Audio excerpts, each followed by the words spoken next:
Hello and welcome. This is Tic Tac Gaming, and today we are looking at H1Z1 or H1Z1, depending on where in the world you're from.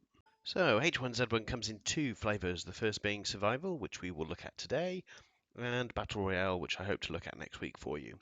I've clocked up a good number of hours in both modes, and I can honestly say that I enjoy both. So, without further ado, let's crack on and take a look at the survival game. H1Z1 is a zombie survival game, for those of you who didn't know.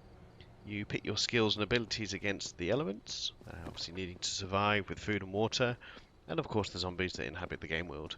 If you've chosen to play on a PvP server, you'll also need to contend with other survivors who generally aren't that friendly. Which brings me nicely on to choosing the right server to play on. Survival mode comes with a couple of different flavours to choose from.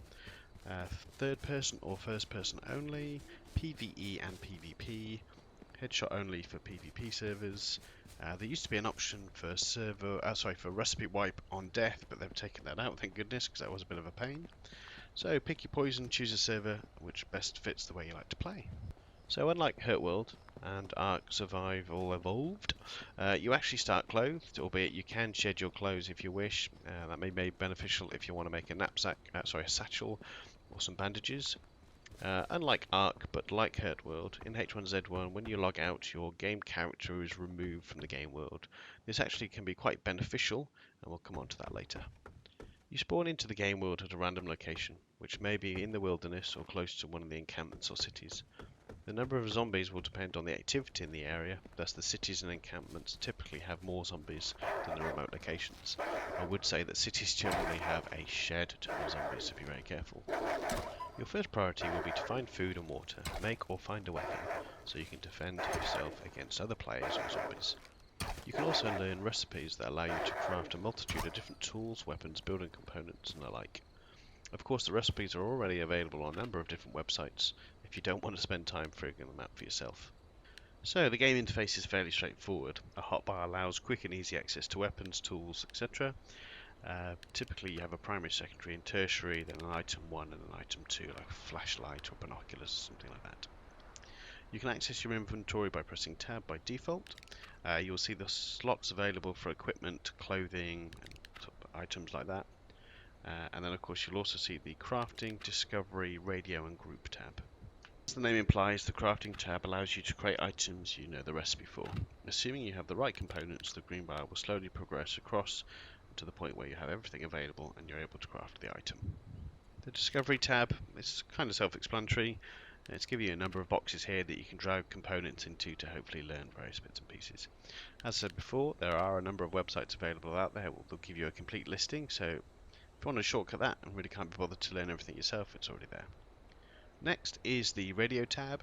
You can get an in-game radio that allows you for further communication further than local talk. I'm sure most organised gamers nowadays will use a TeamSpeak server or something like that, so kind of defunct to a degree, but can be beneficial. Finally, the group tab, again clearly and very obviously designed for groupings, so you can have a group leader and obviously set up everything there. So that's a brief overview of the interface, but what about the game itself? So H1Z1 Survival, let's start with the negatives. It is an alpha. That's not really a negative, but at this particular stage you could say it is. It does have its limitations, but as I said, it is an alpha. Things will change, things won't work as intended, there will be bugs, there's some hackers and some other things that might cause you some frustration. One of them being server wipes.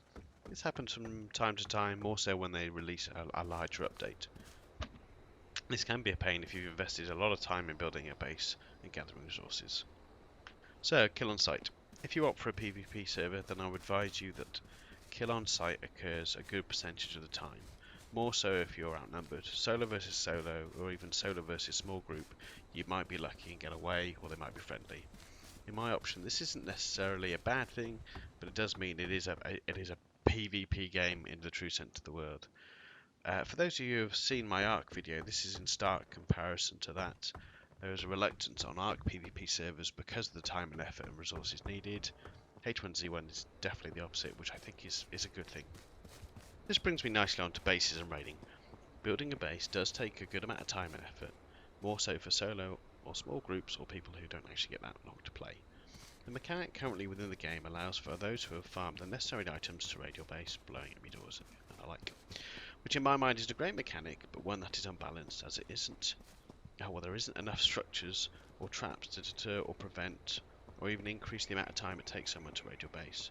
Hopefully these will come in time. As a way to balance this, when you log out, your body is removed from the game world, thus giving you the ability to store your most valuable items on your person, or within your group.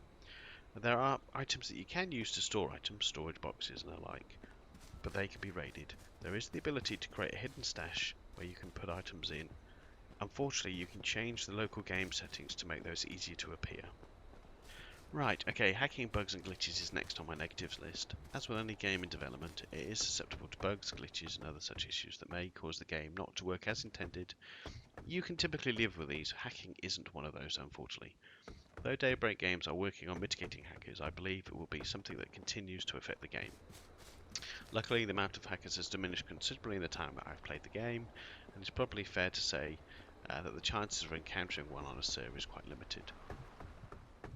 Finally on my list is optimizations. It is an alpha, as I've mentioned, but one thing I haven't seen that much progress in the time that I played the game is optimizations when you move into the larger cities.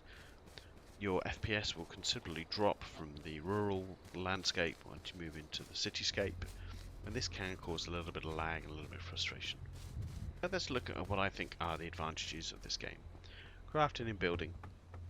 The discovery and crafting part of the game is really well thought out in my opinion. It is one of the things I like of the game, more so with the addition of the grouping permissions for your base. This is a real benefit as it helps you make sure that the new members can't run off with all your ammo, leave doors open for others to come and access your base, and yes, that does happen. Right, open world. This to me is a bit of an advantage, I like this. The nature of survival means that you can go down the route of building a permanent base, or you can simply roam the map, of course have it where you see fit. Personally, this is kind of how I like to play, because I don't like spending too much time building bases anymore.